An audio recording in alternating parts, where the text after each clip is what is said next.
नमस्कार दोस्तों, आप सभी लोगों का स्वागत है हमारे YouTube चैनल में। दोस्तों, हम लोगों ने LT शिक्षण अभिरुचि को लेकर एक विशेष सीरीज चलाई है जिसमें हम आपको टॉपिक वाइज MCQ प्रोवाइड करवा रहे हैं। तो दोस्तों, इसी क्रम में आज का टॉपिक है पर्सनालिटी यानी कि व्यक्तित्व। काफ़ी इम्पॉर्टेंट टॉपिक है दोस्तों, और इससे रिलेटेड क्वेश्चंस काफ़ी आते हैं एग्ज़ाम में। तो इस वीडियो को पूरा देखिएगा, आपको काफ़ी फ़ायदा मिलेगा। तो चलिए वीडियो को स्टार्ट करते हैं।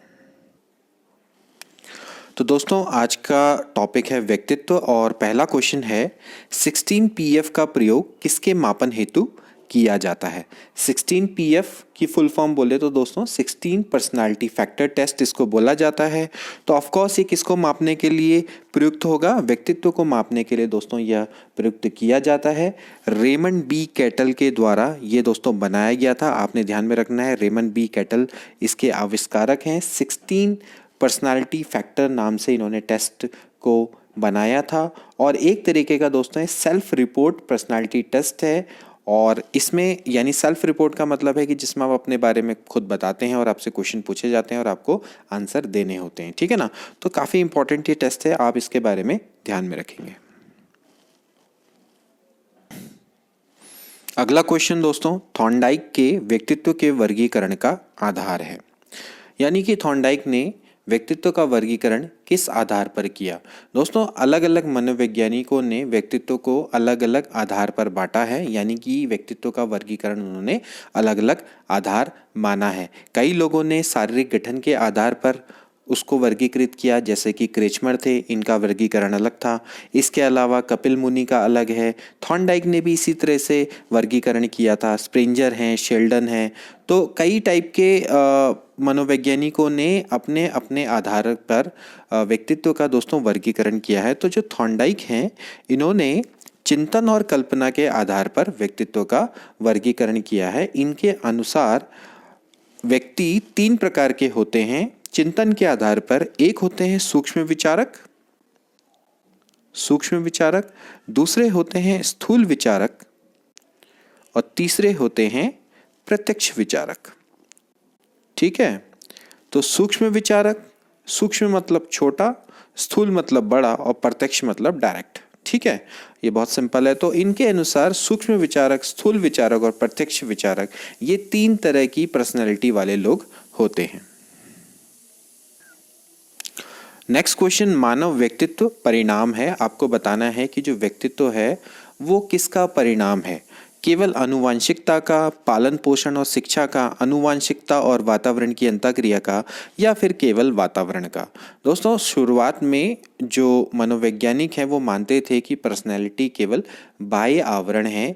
आप बाहर से जैसे दिखते हैं वो ही आपकी पर्सनैलिटी है, क्योंकि जो पर्सनैलिटी शब्द है दोस्तों वो परसोना से बना है, जो कि एक लैटिन शब्द है जिसका अर्थ होता है नकाब। तो जैसी आपकी बाह्य वेशभूषा होगी, बाहरी वेशभूषा होगी, उसी के अकॉर्डिंग आपकी पर्सनैलिटी को माना जाता था। लेकिन बाद में इसको माना गया कि पर्सनैलिटी आपके वातावरण के संग अपूर्व समायोजन है, और इसके अलावा जो पर्सनैलिटी है वो आपकी अंदर से भी निकल कर आती है। तो आज के समय पे दोस्तों आनुवांशिकता और आप वातावरण के संग जैसी अंतःक्रिया करते हैं उसी का परिणाम व्यक्तित्व को माना जाता है। जैसे कि व्यक्तिक विभेद हैं, वो भी आपके दोस्तों आनुवांशिकता और वातावरण की अंतःक्रिया का ही परिणाम है। तो इसका राइट आंसर है दोस्तों आनुवांशिकता एवं वातावरण की अंतःक्रिया। आधुनिक मनोविज्ञान में आनुवांशिकता और वातावरण दोनों ही फैक्टर्स इफेक्ट करते हैं आपकी पर्सनालिटी को और इंडिविजुअल डिफरेंसेस को। तो जब भी आपस में इंटरेक्शन करते हैं तो उससे आपका व्यक्तित्व बनता है। इसके बाद अगला काफ़ी इंपॉर्टेंट वर्गीकरण अंतर्मुखी, बहिर्मुखी और उभयमुखी। ये अभय नहीं होगा, ये उभय होगा। उभयमुखी व्यक्तित्व का वर्गीकरण किसके द्वारा किया गया? काफ़ी इंपॉर्टेंट है दोस्तों। अंतर्मुखी, बहिर्मुखी और उभयमुखी व्यक्तित्व का वर्गीकरण कार्ल जुंग के द्वारा किया गया था। कई जगह पे युंग है, कई जगह पे जुंग है, तो आप इसको ध्यान में रखिएगा। युंग और जुंग कहीं कुछ भी हो सकता है। तो इनके द्वारा दोस्तों सबसे सटीक व्यक्तित्व का वर्गीकरण किया गया था, और जो सबसे सटीक माना भी जाता है कि व्यक्ति आपके 3 तरीके के होते हैं, अंतर्मुखी, बहिर्मुखी या फिर उभयमुखी। उभयमुखी वो व्यक्ति होते हैं जो ना तो अंतर्मुखी होते हैं ना ही बहिर्मुखी होते हैं, यानी कि दोनों के गुण उनमें समाहित होते हैं। ठीक है ना, इसको आपने ध्यान में रखना है। अगला क्वेश्चन दोस्तों, फ्राइड के अनुसार हमारे मूल्यों का आंतरीकरण में होता है। मतलब कि मूल्य हमारे आंतरीकरण का मतलब है कि कब वो इंटरनली हमारे अंदर आते हैं या हम उनको आत्मसात करते हैं। इड में, अहम में, परा अहम में या फिर परिस्थितियों में होता है। देखिए दोस्तों, मैंने आपको सिगमंड फ्रायड का मनोविश्लेषणात्मक सिद्धांत भी बताया था कि किस तरीके से उन्होंने बताया था कि मनोविश्लेषणात्मक सिद्धांत यानी हमारा मस्तिष्क है उसमें एक गहरी बर्फ की चादर के समान है जिसमें 3 परत हैं। उन्होंने बताई थी कि id, ego and super ego बताया था। ठीक है, मनोविश्लेषणवादी हैं, काफ़ी इंपॉर्टेंट है सिगमंड फ्रायड, ये आप ध्यान में रखेंगे। इद हमारा अचेतन मस्तिष्क है, ठीक है। ईगो चेतन मस्तिष्क है लेकिन इसमें सही और गलत का हमें अनुमान नहीं होता। लेकिन सुपर ईगो हमारा तब जागता है जब हमारे अंदर नैतिकता आती है, यानी कि कुछ मूल्य निकल कर आते हैं, यानी कि हम जो कार्य करते हैं उसमें हम नैतिकता का भाव ले आते हैं, उसमें कुछ मूल्य ले आते हैं, हमें लगता है कि जो हम कार्य कर रहे हैं वो सही है या गलत है। ठीक है, इद यानी कि अचेतन मस्तिष्क के द्वारा हम कुछ भी सोच सकते हैं। उसके बाद ईगो में हम अपना दिमाग लगाएंगे, यानी थोड़ा सोचेंगे कि यार ये चीज़ ऐसे होनी चाहिए। लेकिन सुपर ईगो में हम ये सोचेंगे कि क्या ये जो हम कर रहे हैं वो चीज़ सही है या गलत है। तो मूल्यों का आंतरीकरण किस में होगा दोस्तों? परा अहम, जिसको कि क्या बोलते हैं? सुपर ईगो बोला जाता है। काफ़ी इंपॉर्टेंट है, इसको आप ध्यान में रखेंगे। तो मनोविश्लेषणवादी आपके सिगमंड फ्रायड, इनके अनुसार मूल्यों का आंतरीकरण परा अहम में होता है, यानी कि सुपर ईगो में होता है। इसके बाद वही क्वेश्चन आ गया कि अनुसार इद, अहम और पर अहम व्यक्तित्व के 3 घटक हैं। किसके अनुसार हैं दोस्तों? फ्रायड के, सिगमंड फ्रायड के। इसके बाद अगला क्वेश्चन दोस्तों, निम्नलिखित में से कौन सा व्यक्तित्व का प्रक्षेपी परीक्षण नहीं है? आपको बताना है कि कौन सा प्रक्षेपी परीक्षण नहीं है। पहले दोस्तों समझ लीजिए कि प्रक्षेपण क्या होता है। प्रक्षेपण का मतलब क्या होता है दोस्तों? आपका प्रोजेक्शन, यानी कि फेंकना। देखिए वैसे इस शब्द का प्रयोग सबसे पहले सिगमंड फ्रायड ने ही किया था। काफ़ी इंपॉर्टेंट हैं ये मनोवैज्ञानिक, मनोविश्लेषणवादी हैं, तो इन्होंने ही सबसे पहले शब्द का प्रयोग किया था। देखिए जब बात करते हैं प्रक्षेपण परीक्षण की या प्रक्षेपण विधि की, तो हम जानते हैं कि भाई व्यक्ति के अचेतन मन में कई भावनाएं होती हैं, कई इच्छाएं दबी होती हैं, कई संवेगात्मक द्वंद्व दबे रहते हैं। ठीक है ना? तो वो उसके संतुलन को प्रभावित करते हैं और उन्हें निकालना आवश्यक होता है। तो इन प्रक्षेपण जो विधियां हैं, इनके माध्यम से ही हम इन छिपे व्यवहारों को बाहर निकाल सकते हैं और उनका अध्ययन कर सकते हैं। यानी कि जो व्यक्ति के मन में है वो अपनी जो बाहरी वस्तु है उसको वैसा ही देखता है। तो यहाँ पर जो व्यक्तित्व मापन की जो प्रक्षेपी विधियां हैं उसमें सबसे इम्पॉर्टेंट ये परीक्षण जो लिखे हुए हैं दोस्तों, इसमें सबसे पहला जो आपका रोसा इंक ब्लॉट टेस्ट है ये आता है इसके अंतर्गत। इसके अलावा जैसे कि TAT काफ़ी इंपॉर्टेंट है, प्रासंगिक अंतर्बोध परीक्षण इसको बोला जाता है, या फिर थियोमेटिक परसेप्शन टेस्ट भी इसको बोलते हैं। काफ़ी इंपॉर्टेंट ये टेस्ट है, इसके बारे में भी आप अच्छे से पढ़िएगा। इसके अलावा एक और टेस्ट होता है जिसको हम CAT बोलते हैं, यानी कि चिल्ड्रन परसेप्शन टेस्ट, बालकों का अंतर्बोध परीक्षण भी इसको बोला जाता है। और इसके अलावा दोस्तों जो शब्द सहचर्य परीक्षण है या वाक्य पूर्ति परीक्षण भी कुछ परीक्षण होते हैं, इनको बोला जाता है आपका TA, मतलब प्रक्षेपी परीक्षण के दोस्तों ये अंतर्गत आते हैं। ठीक है ना? तो ये काफ़ी इंपॉर्टेंट परीक्षण है। और इसके अलावा जो 16PF परीक्षण है, जैसा कि मैंने अभी आपको बताया था, ये 16PF एक आपका सेल्फ रिपोर्टिंग पर्सनालिटी परीक्षण है जो कि 16 पर्सनालिटी फैक्टर पे बना हुआ है। तो ये प्रक्षेपी परीक्षण के अंतर्गत नहीं आता है। ठीक है, इसके बाद अगला क्वेश्चन, पढ़ाते समय सामान्य कक्षा में अध्यापक का सर्वाधिक ध्यान किस मनोवैज्ञानिक तथ्य पर होना चाहिए? किस साइकोलॉजिकल फैक्टर पर सबसे ज़्यादा एक शिक्षक को सोचना चाहिए पढ़ाते समय? शिक्षण तकनीक, शारीरिक क्षमता, व्यक्तिगत विभिन्नता या फिर पारिवारिक स्थिति? तो इसका राइट आंसर क्या होगा दोस्तों? व्यक्तिगत विभिन्नता। देखिए पढ़ाते समय अगर आप सबसे ज़्यादा जिस साइकोलॉजिकल फैक्टर पर आप ध्यान रखेंगे वो होगा आपका व्यक्तिगत भिन्नता, यानी कि इंडिविजुअल डिफरेंसेस, क्योंकि उसी के अकॉर्डिंग आप अपनी टीचिंग टेक्निक्स को चुनेंगे। आप टीचिंग जो आप टेक्निक अपनाने वाले हैं या फिर आप जो जो शिक्षण सहायक सामग्री का प्रयोग करने वाले हैं वो सब उसी के अकॉर्डिंग करेंगे, है ना। तो यहाँ पर आप ध्यान में रखेंगे कि जब आपको इंडिविजुअल डिफरेंसेस पता होंगे उसी के अकॉर्डिंग ही आप आगे बढ़ते हैं और उसी के अकॉर्डिंग आप अपने शिक्षण को प्रभावशाली बनाते हैं। आप सहायक सामग्री चुनते हैं और टीचिंग टेक्निक्स का प्रयोग करते हैं और शिक्षण विधियों का प्रयोग करते हैं। इसके बाद अगला क्वेश्चन, व्यक्ति में उन मनोशारीरिक अवस्थाओं का गतिशील संगठन जो उसके पर्यावरण के संग अद्वितीय सामंजस्य निर्धारित करता है कहलाता है।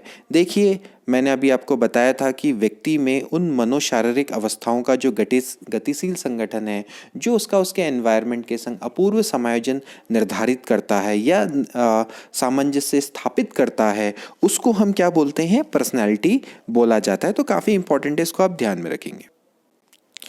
इसके बाद अगला क्वेश्चन, बाह्य आभास के आधार पर व्यक्तित्व का वर्णन क्या बोला जाता है या क्या कहा जाता है? देखिए, अगर आप सिर्फ बाहरी तौर पे किसी व्यक्ति को देखकर उसकी पर्सनालिटी का वर्णन कर रहे हैं या उसकी पर्सनालिटी का अंदाज़ा लगा रहे हैं या फिर उसके बारे में कोई परसेप्शन बना रहे हैं, तो वो कैसा दृष्टिकोण है, आपका कैसा एटीट्यूड है?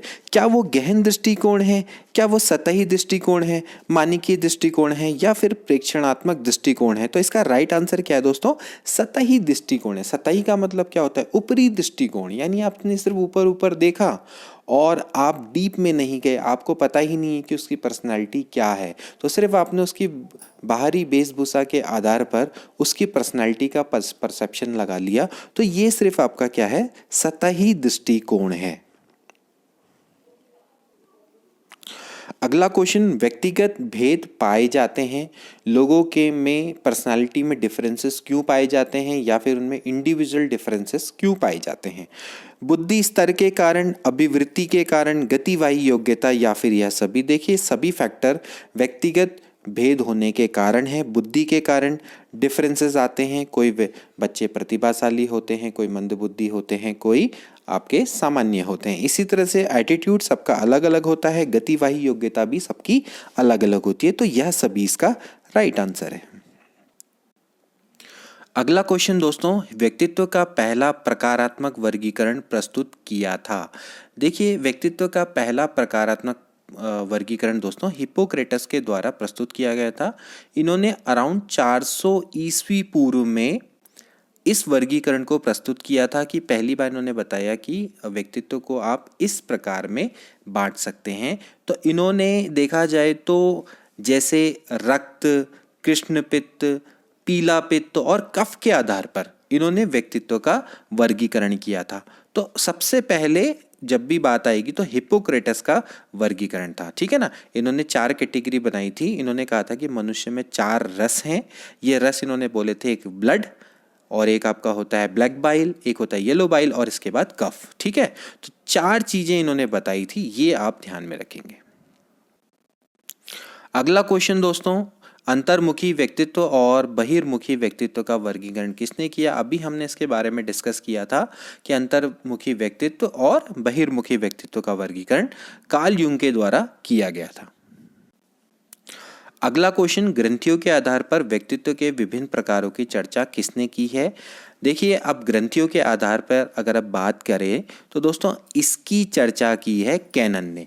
कैनन ने ग्रंथियों के आधार पर व्यक्तित्व को बांटा है। जबकि हम बात करें क्रेस्मर की तो इन्होंने किसके आधार पर बांटा था? जैसे कि मैंने आपको पहले बताया था, शारीरिक बनावट के आधार पर। जबकि युंग ने अंतर्मुखी, बहिर्मुखी और उभयमुखी की बात करी है, ठीक है ना। और इसके अलावा जैसे स्प्रिंजर की बात करें तो इन्होंने समाज शास्त्रीय दृष्टिकोण के आधार पर व्यक्तित्व का वर्गीकरण किया। तो स्प्रेंजर ने माना है कि भाई जो व्यक्ति है वो समाज शास्त्रीय दृष्टिकोण के आधार पर उसके व्यक्तित्व को विभाजित किया जा सकता है, ठीक है ना। तो इनके अलग अलग वर्णन है। तो जो कैनन है इन्होंने ग्रंथियों के आधार पर व्यक्तित्व का वर्गीकरण किया था। इसके बाद अगला क्वेश्चन, क्लाउड पिक्चर टेस्ट निम्न में से किसके मापन में प्रयुक्त होता है? तो दोस्तों अगर हम बात करें क्लाउड पिक्चर टेस्ट की तो ये दोस्तों व्यक्तित्व मापन का एक टेस्ट है। क्लाउड पिक्चर टेस्ट जो आपका ये काफ़ी इंपॉर्टेंट टेस्ट है व्यक्तित्व से रिलेटेड, इसको भी आप ध्यान में रखेंगे। इसके बाद अगला क्वेश्चन काफ़ी इंपॉर्टेंट, निम्न में से कौन सा शेष से भिन्न है। आपको बताना है कि निम्न में से जो शेष से अलग है वो कौन सा परीक्षण है। TAT 16PF, रेविन का परीक्षण या फिर ड्रॉ अ मैन परीक्षण। देखिए दोस्तों, इसका राइट आंसर है रेविन का परीक्षण। देखिए जितने भी ये टेस्ट हैं, TAT हो चाहे 16PF हो चाहे ड्रॉ अ मैन परीक्षण हो, ये दोस्तों साइकोमेट्रिक टेस्ट है, यानी कि दोस्तों ये आपके व्यक्तित्व परीक्षण हैं। जबकि आपका जो रेविन का परीक्षण है या रेविन का मैट्रिसेस टेस्ट भी इसको बोला जाता है, ये आपका दोस्तों एक अशाब्दिक परीक्षण है जो कि इंटेलिजेंस यानी कि बुद्धि को मापने के लिए किया जाता है। और एक आपका कैसा परीक्षण है, व्यक्तिक परीक्षण है, ठीक है ना। एक सामूहिक परीक्षण होता है, एक व्यक्तिक परीक्षण। तो एक व्यक्तिक परीक्षण है, एक अशाब्दिक परीक्षण है, और इसके अलावा ये आपका एक इंटेलिजेंस टेस्ट है यानी कि बुद्धि परीक्षण है, ठीक है। इसके बाद अगला दोस्तों, रोशा इंक ब्लॉट टेस्ट का प्रयोग निम्न में से किसके मापन हेतु किया जाता है। जैसा कि अभी हमें पता है दोस्तों, ये एक आपका कैसा परीक्षण है, प्रक्षेपी परीक्षण है, और ये व्यक्तित्व मापन के लिए दोस्तों किया जाता है। इसको शाही का धब्बा परीक्षण से भी जाना जाता है। हरमन रोशा वैज्ञानिक के नाम पे दोस्तों ये रखा गया है, स्विस मनोवैज्ञानिक थे। इसमें वैसे जनरली होता क्या है कि जैसे कोई व्यक्ति है, वो विभिन्न शाही के धब्बों से संबंधित जो उसके धारणा होती है उसको दर्ज करके मनोवैज्ञानिक उसकी व्याख्या की जाती है और फिर उसका विश्लेषण किया जाता है, ठीक है ना। तो ये काफ़ी इम्पॉर्टेंट ये परीक्षण है, ओके। और इससे किसी व्यक्ति की व्यक्तित्व विशेषताओं के बारे में पता लगता है। इसके बाद अगला क्वेश्चन, क्रेशमन ने व्यक्ति को निम्न में से किस प्रमुख प्रकार में वर्गीकृत किया है। यानी कि जैसे कि मैंने आपको बताया था कि दोस्तों की जो क्रेशमर हैं, इन्होंने व्यक्तित्व का वर्गीकरण शारीरिक गठन के आधार पर किया है। इनके अनुसार व्यक्ति दुर्बल होते हैं या फिर सुडौलकाय होते हैं या फिर गोलकाय होते हैं, और या फिर सभी, तो देखा जाए तो सभी प्रकार में इन्होंने बांटा है, ठीक है ना। विरसकाय में जैसे दुर्बल हैं, सुडौलकाय में एथलीट टाइप के आते हैं, फिर गोलकाय टाइप के लोग होते हैं, ठीक है। तो यह इनका प्रमुख प्रकार, इस सभी प्रकार में इन्होंने बांटा है। इसके बाद अगला क्वेश्चन, TET का उद्देश्य निम्न में से किसका मापन है। TET यानी कि टीचिंग एलिजिबिलिटी टेस्ट की यहाँ पर बात हो रही है दोस्तों। तो TET का उद्देश्य क्या होना चाहिए, किसका मापन होना चाहिए। क्या बौद्धिक क्षमता मापती है, या फिर अभिक्षमता यानी कि एप्टीट्यूड, अभिवृत्ति एटीट्यूड, या फिर मूल्य। तो आप बताइए क्या मापते हैं TET से। TET से क्या मापी जाती है, अभिक्षमता यानी कि आपका एप्टीट्यूड कैसा है। तो टीचिंग एप्टीट्यूड टेस्ट, ठीक है ना। वैसे तो नाम इसका टीचिंग एलिजिबिलिटी टेस्ट है, लेकिन देखा जाए तो ये टीचिंग एप्टीट्यूड को मेजर करता है यानी कि अभिक्षमता को मापता है। अगला क्वेश्चन, निम्नलिखित में से कौन सा लक्षण अंतर्मुखी व्यक्तित्व का नहीं है। एक अंतर्मुखी व्यक्तित्व का जो लक्षण है अपने जो नहीं है वो बताना है। आत्मकेंद्रित, रूढ़िवादी, सामाजिकता, या फिर दब्बू। तो आप बताइए इसका राइट आंसर क्या होना चाहिए, सामाजिकता। देखिए कोई भी अंतर्मुखी व्यक्तित्व वाला व्यक्ति सामाजिक नहीं होता है, ठीक है ना। वो आत्म केंद्रित होता है, रूढ़िवादी होता है और दब्बू किस्म का होता है, बिल्कुल सही है। सामाजिकता का गुण का उसमें अभाव पाया जाता है, यानी कि वो मिलनसार नहीं होता, लोगों से मिलता जुलता नहीं है, तो उसमें सामाजिकता का गुण नहीं पाया जाता है।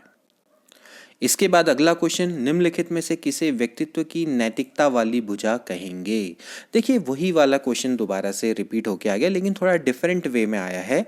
आप बताइए, अभी मैंने आपको बताया था कि id, ego and super ego, ठीक है ना, इन में नैतिकता किस में होती है, ऑफ कोर्स सुपर ईगो में, ठीक है ना।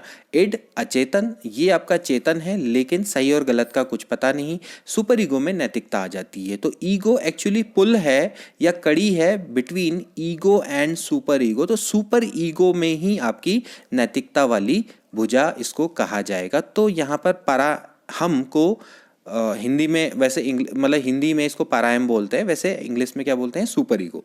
तो सुपर ईगो, ठीक है ना, इड और सुपर ईगो नहीं हो सकता, इड तो अचेतन है तो कोई मतलब नहीं बनता, तो परायम इसका राइट आंसर है।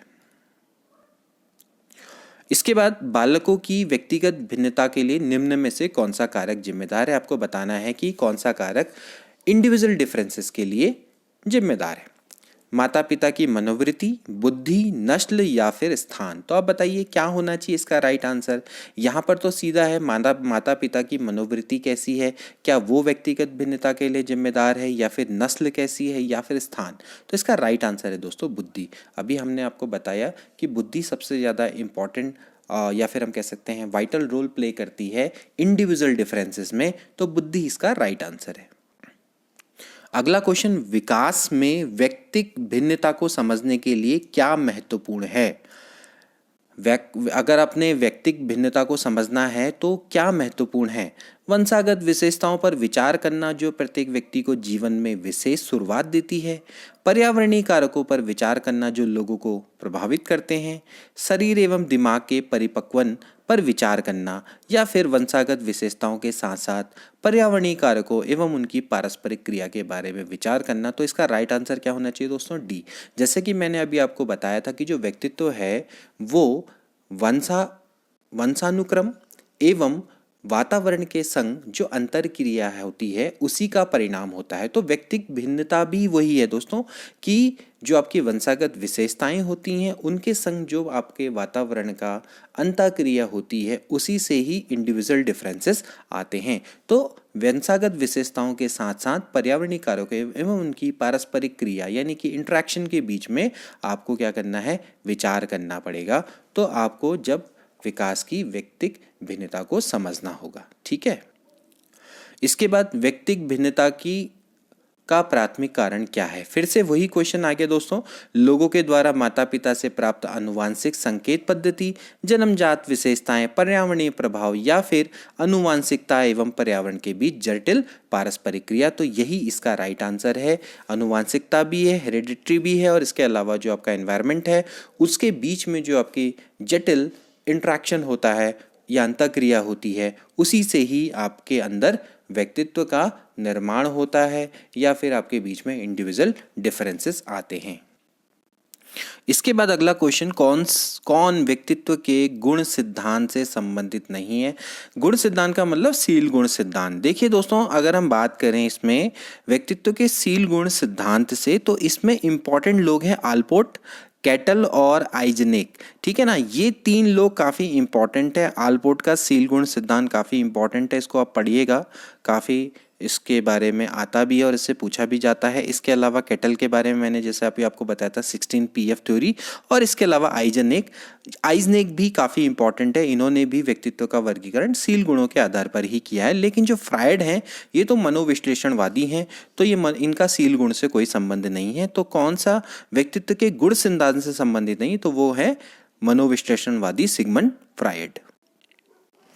इसके बाद एक और इम्पॉर्टेंट क्वेश्चन, एक 4 से 5 वर्ष के बालक में अपने पिता की अपेक्षा माता के प्रति अत्यधिक प्रेम की भावना विकसित हो जाती है। बालक के व्यवहार में होने वाले इस परिवर्तन को फ्राइड द्वारा क्या नाम दिया गया था। देखिए, काफ़ी अच्छा क्वेश्चन है और इम्पॉर्टेंट क्वेश्चन भी है। जैसा कि आप सभी जानते हैं, मनोविश्लेषण के जन्मदाता डॉक्टर सिगमंड फ्राइड थे। इन्होंने माना कि जो पुत्र है ना, उसको अपनी माता के प्रति काम वासना की ग्रंथि को ही ओडिप्स कॉम्प्लेक्स बोला इन्होंने, ठीक है ना। उन्होंने इसको ओडिप्स कॉम्प्लेक्स की संज्ञा दी। और फ्रायड के अनुसार कि भाई देखिए, हर मनुष्य के अंतर्गत एक छिपी हुई काम वासना की ग्रंथि का सांकेतिक प्रतिनिधित्व ये ग्रंथि करती है, ठीक है ना। देखिए, मनुष्य के अंतर्गत जो पहली काम वासना होती है उसका लक्ष्य माता होती है, और प्रथम हिंसा और घृणा के भाव का लक्ष्य पिता होता है, ठीक है ना। और इसी ग्रंथि को इन्होंने ओडिप्स ग्रंथि के नाम से संबोधित किया। तो ये चीज को भी आपने ध्यान में रखना है। इसी कारण जो एक 4 से 5 वर्ष का जो बालक होता है वो अपने पिता की अपेक्षा माता से अत्यधिक प्रेम करने लगता है। ये ओडिप्स ग्रंथि के कारण होता है, ठीक है। ये चीज को आपने ध्यान में रखना है। इसके बाद अगला क्वेश्चन, निम्न में से कौन सा व्यक्तित्व मापन की प्रक्षेपी तकनीक है। अभी हमने बोला था प्रक्षेपी तकनीक कौन कौन सी होती हैं, उनके बारे में हमने डिस्कस भी किया था।